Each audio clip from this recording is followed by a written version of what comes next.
आपको रामायण का जटायु तो याद ही होगा। केरल में मौजूद है ये जटायु की मूर्ति। ये किसी पक्षी की दुनिया में सबसे बड़ी मूर्ति भी है। रामायण को ध्यान में रखते हुए इसका भी एक पंख कटा हुआ है। ये मूर्ति 70 फीट ऊंची और 200 मीटर लंबी है। जटायु की इस मूर्ति को बनाने में 10 साल लगे। कहते हैं रामायण काल जटायु घायल होकर इसी पहाड़ पर गिरे थे। जमीन से 400 फीट इस पहाड़ पर मूर्ति बनाना आसान नहीं था। जटायु की मूर्ति कंक्रीट से बनी हुई है, लेकिन इसके पंजे स्टील के बनाए गए हैं। आप कभी केरल जाए तो इसे जरूर देखें।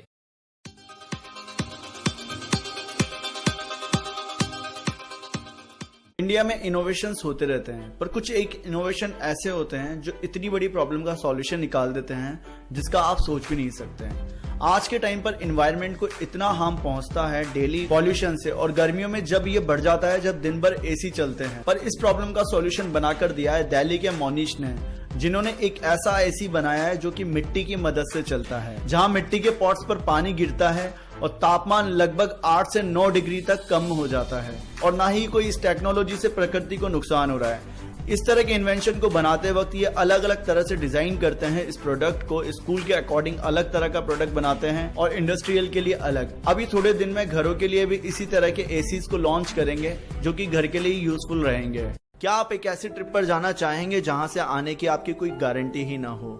जी हाँ, 2024 में एक ऐसी ही ट्रिप मार्स पर जा रही है। लाखों लोगों ने इस तरह के ट्रिप पर जाने के लिए आवेदन करा है। ईयर ऑफ 2002 में एलोन मस्क ने स्पेसएक्स की स्थापना करी थी, जिसमें उन्होंने विजन देखा था कि आने वाले टाइम में वो मंगल पर एक ऐसी कॉलोनी बनाएंगे जहां पर इंसान रह सकें। 2024 में 4 शिप लॉन्च करे जाएंगे, जिसमें 2 कार्गो शिप और 2 क्रूज शिप।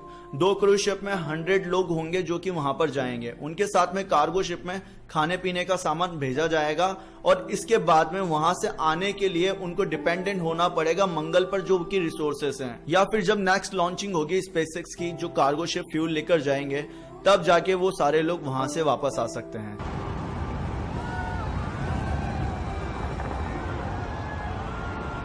तो देखा ना आपने, इस तरह की एक ऐसी ट्रिप जाएगी जहां से वापस आने की कोई गारंटी नहीं है। भारत के प्रेसिडेंट की कुछ ऐसे पावर जो आपको पता होने चाहिए, तो चलिए जानते हैं।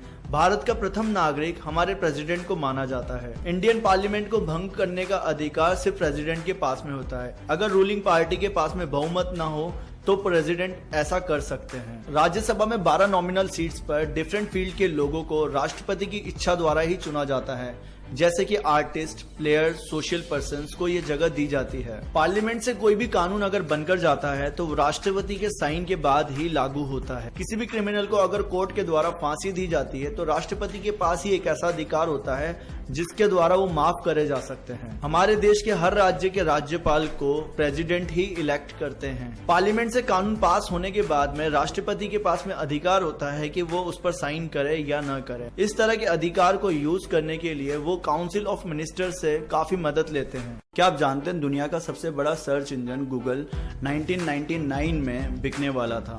लैरी पेज ऑफर लेकर गए थे एक्साइट कंपनी के ऑनर के पास में कि वो गूगल को बेचना चाहते थे मात्र 7 करोड़ रुपए में। बट एक्साइट कंपनी के ऑनर ने इस तरह से मना कर दिया था कि इस कंपनी का कोई फ्यूचर नहीं है और वो प्राइस ज्यादा मांग रहे हैं। तो उस वक्त एक्साइट कंपनी के ऑनर ने गूगल को मात्र 7 करोड़ रुपए में भी नहीं खरीदा। आज इस कंपनी की वैल्यू इतनी है। देखा ना आपने गूगल के फाउंडर्स किस तरह से इस बड़े नुकसान से बच गए। अगर वो बेच देते हैं तो आज गूगल उनका नहीं रहता। मोनालिसा पेंटिंग के बारे में कुछ ऐसी बातें आपको जाननी चाहिए जो कि आज तक रहस्य है। मोनालिसा पेंटिंग को आज से करीब 500 साल पहले लियोनार्डो दा विंची ने बनाया था। इस पेंटिंग में जो दिख रही है ये लेडी, आज तक नहीं पता चल पाया है कि आखिर ये कौन है। एक्चुअल में मोनालिसा का मतलब होता है माय लेडी। इस पेंटिंग को अलग अलग डायरेक्शन में देखने से फेस के एक्सप्रेशंस में काफी चेंजेस आते हैं। जैसे कि अगर कोई इस पेंटिंग को दूर से देखता है तो उसे ये पेंटिंग उदास सी दिखती है, वहीं कोई अगर इस पेंटिंग को पास में जाकर देखता है तो ये उसे खुश नजर आती है। पर साइंटिफिक रिसर्च में ये बात सामने आई है कि ये देखने वाले पर डिपेंड करता है कि वो इस पेंटिंग को किस तरह से देख रहा है। लियोनार्डो दा विंची को इस पेंटिंग को बनाते वक्त 17 साल से भी अधिक का समय लगा था।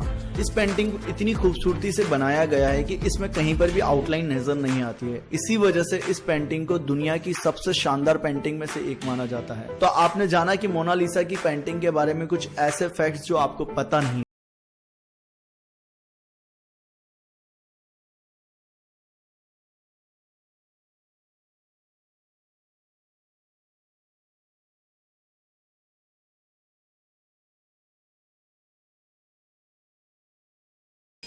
मैं भारत को भारतीयता की मान्यता के आधार पर फिर से खड़ा करना चाहता हूं, उस काम में लगा हूं। जहां वो इतने एजुकेटेड होने के बावजूद भी वो स्वदेशी अपनाने की पहल करते थे।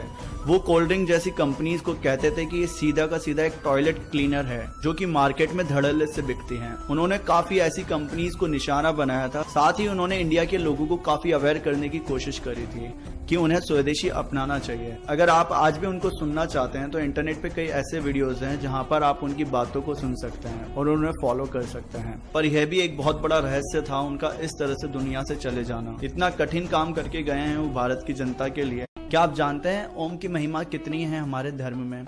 ओम का साइन रिप्रेजेंट करता है भगवान शिव की अलौकिक शक्तियों को। तो क्या आप जानते हैं एक ऐसा मंदिर राजस्थान के पाली जिले में बनाया गया है जिसे लगभग 24 साल लगे बनाने में और कम से कम आधा किलोमीटर में ये मंदिर बना है।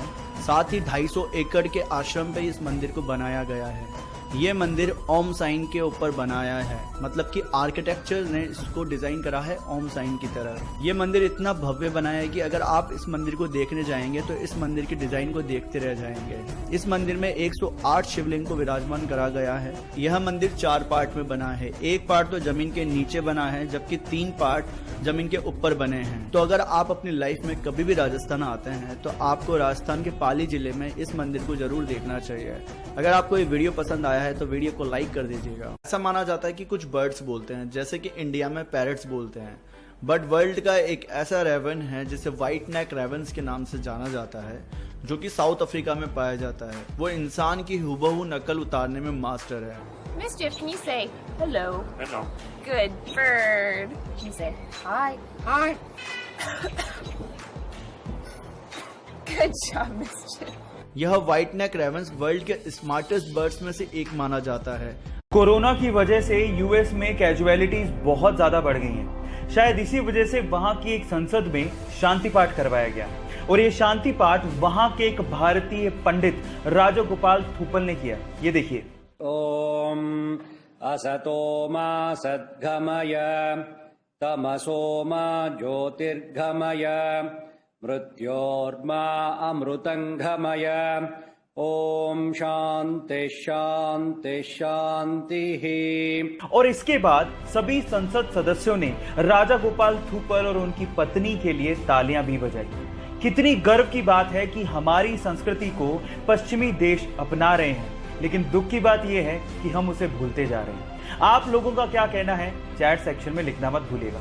चलिए गाइस, आपका दिमाग चेक करते हैं कि आपका दिमाग कितना तेज है। मैं आपसे 2 सवाल पूछूंगा जिसका जवाब आपको वीडियो को पॉज करके चैट में लिखना है। फिर उसके बाद at the end of the video उसके आंसर आपको मिल जाएंगे।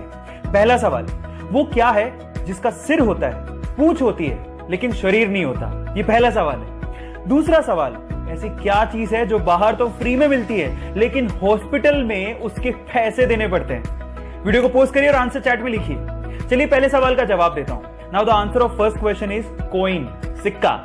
सिक्के का हेड होता है, टेल होता है लेकिन शरीर नहीं होता। दूसरे सवाल का जवाब मैं आपको अगली वीडियो में दूंगा। टिल देन गाइस, अगली वीडियो का वेट जरूर करिएगा। Thank you. अब जो मैं सवाल आपसे पूछने वाला हूं, अगर आपने उसका जवाब दे दिया तो समझ लेना आप जीनियस हो। एक चोर बंदूक लेके एक शॉप में जाता है और कैशियर पर बंदूक तानते हुए पूछता है कि इस तिजोरी का पासवर्ड क्या है। तो कैशियर जवाब देता है कि इस तिजोरी का पासवर्ड हर दिन चेंज होता है और अगर तुमने मुझे मार दिया या हर्ट किया तो तुम्हें वो पासवर्ड नहीं मिलेगा। लेकिन फिर भी वो चोर अपने दम पर अपना दिमाग लगा के उस तिजोरी को पहली बार में ही खोल देता है। तो बताइए उस तिजोरी का पासवर्ड क्या है? सोचिए सोचिए। चलिए मैं आपको बताता हूं। उस तिजोरी का पासवर्ड है चेंज। अब वीडियो को दोबारा देखिए और ये बताइए कि उस चोर को इस बात का क्लू कैसे मिला कि इसका पासवर्ड चेंज है। गाइस, क्या आप जानते हैं कि नासा ने रिसेंटली अपने मार्स हेलीकॉप्टर का नाम रखने के लिए पूरे अमेरिका में एक प्रतियोगिता रखी। इसका नाम क्या होना चाहिए और क्यों होना चाहिए, इसके लिए सुझाव मांगे गए। और आप जान के हैरान रह जाएंगे कि इस प्रतियोगिता का विनर एक भारतीय मूल की 17 वर्षीय लड़की वनीजा रूपानी को घोषित किया गया। उसने इसका नाम दिया इंजेन्युइटी, जिसका मतलब होता है एक ऐसी स्किल जिससे आप प्रॉब्लम्स को सोल्व कर सकते हैं और नई चीजें इन्वेंट कर सकते हैं। So proud to be an Indian guys. आपको क्या ये खबर पहले से पता थी और नहीं पता थी तो चैट सेक्शन में लिखना मत भूलिएगा।